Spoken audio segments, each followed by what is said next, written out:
Hi guys, I hope you're doing well, and in this video we're going to be having a brief discussion regarding how to approach paper 1, that is your MCQs, and also a few lines on how did paper 2 went and all of that and what should be done after paper 2. So you guys know that you all have your AS paper 1 MCQ exam up in June, right?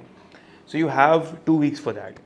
मैं बस आपको एक चीज़ कहूँगा कि देखें अब paper 2 हो चुका है, सही है, अब उसको डिस्कस करने का फ़ायदा नहीं है, उस बात को गुजरे हुए भी 5-6 दिन हो चुके हैं। मैं आपको अब ये बोलूँगा कि अब जो आपका पेपर 1 है दैट इज़ इन जून, उसको लुक फॉरवर्ड करें और उसकी प्रैक्टिस आप शुरू कर दें। देखें बहुत से बच्चे उनका पेपर जो है वो अगर एज़ पर एक्सपेक्टेशन नहीं गया है, ठीक है, there are lot of students जिनका पेपर जो है वो एज़ पर एक्सपेक्टेशन पेपर 2 नहीं गया है and they messed up, they screwed up paper 2। सो उनको मेरी यही एडवाइस है कि देखें ऐसा पास्ट में बहुत देखा गया है कि वो सारे स्टूडेंट्स जिनका पेपर 2 अच्छा नहीं गया है, ठीक है, एज़ पर देयर एक्सपेक्टेशन नहीं गया है, वो सारे स्टूडेंट्स लेकिन उन्होंने पेपर 1 में मेहनत करके पेपर 1 में बहुत अच्छा स्कोर किया है तो उनके बहुत अच्छे ग्रेड्स आए हैं, ऐसा देखा गया है, ठीक है। There is clear cut evidence to prove that. जब उनके ब्रेकअप्स आते हैं तो उसमें नज़र आ रहा होता है ब्रेकअप में कि पेपर 2 में अच्छा नहीं है लेकिन पेपर 1 में बहुत अच्छा है, राइट, एंड ओवरऑल उनका डिसेंट ग्रेड बन जाता है। So if you want to save your overall economics grade, please work on paper 1, ठीक है। पेपर 2 बुरा गया है, कॉन्फिडेंस अपना लूज़ नहीं करें कि पेपर 2 मेरा बुरा हो गया तो अब मैं क्या करूं, ठीक है। आपके पास अभी पूरे 2 हफ्ते हैं, ठीक है, 2 हफ्ते में बहुत कुछ हो सकता है, 2 हफ्ते में पूरा सिलेबस रिवाइज हो सकता है, पूरा सिलेबस रिवाइज होने के बाद 10 ईयर्स के पास पेपर्स हो सकते हैं। So you got a lot of time, right, you got a lot of time, there is a lot that can be done. So please do not lose hope, ठीक है। अब करना आपने क्या है, वो सारे बच्चे जिनका पेपर 2 बहुत अच्छा हुआ है, वो सारे बच्चे जिनका पेपर 2 अच्छा नहीं हुआ है, अब आपने पेपर 1 पे फोकस करना है और पेपर 1 को किस तरह अटैम्प्ट करना है इसके ऊपर कुछ बात कर लेते हैं। देखिए पेपर 1 को आपने इस तरीके से अटैम्प्ट करना है कि सबसे पहले तो आपने टॉपिक बाय टॉपिक MCQs करना है AS के, ठीक है, for the next 6 to 7 days, ठीक है। अगले 6-7 दिन में आप just wind up all the topical MCQs।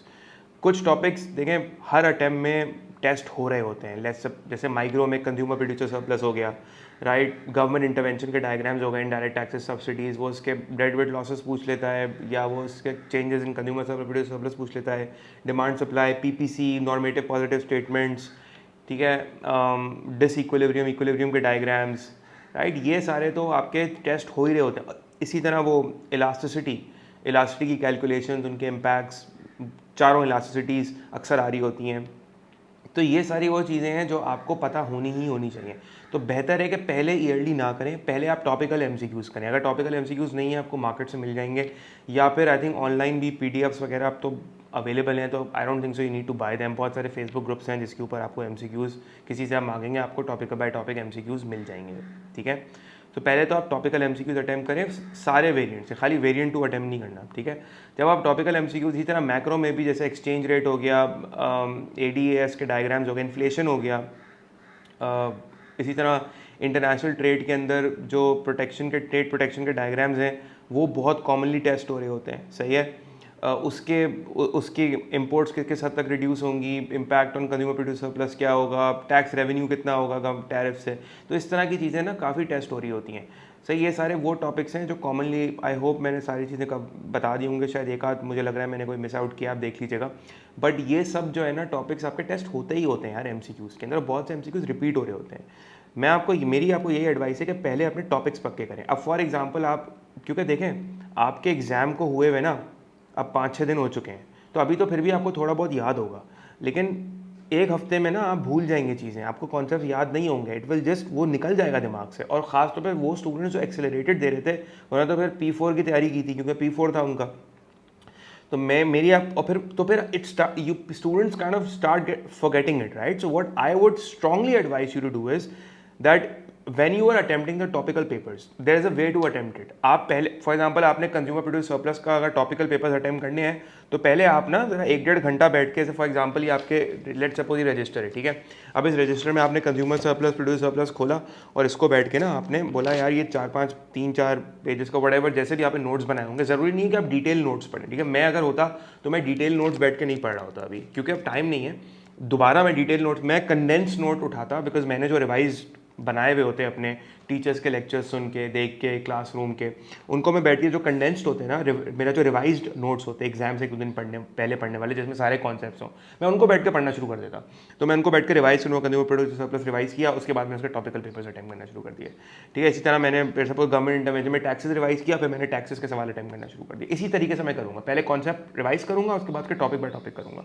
तो इससे क्या होगा, मेरा टॉपिक जो है वो पक्का होना शुरू हो जाएगा और मुझे कॉन्फिडेंस आना शुरू हो जाएगा। Once I am all done with the topical MCQs, then I will attempt the yearly MCQs. अब ईयरली एमसीक्यूज आपने कौन से करने हैं? पहली चीज़, आपने टाइम करके करने हैं।